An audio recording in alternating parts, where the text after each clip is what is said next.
তাহলে কাগজপত্র নিতে যত সময় আপনি কাগজপত্র আপনার না পান তত সময় আপনি এটা ওপেন করছেন কেন?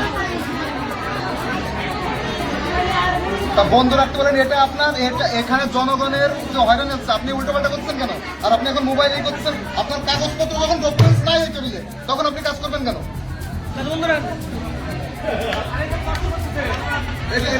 আপনাদের কাছে কত করে টাকা চাচ্ছ কি?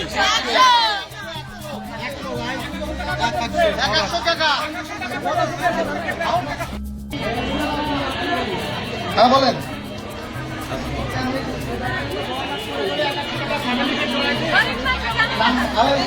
এটা ভুয়া, বুঝছেন?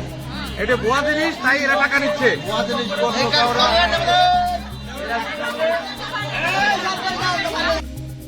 আপনারা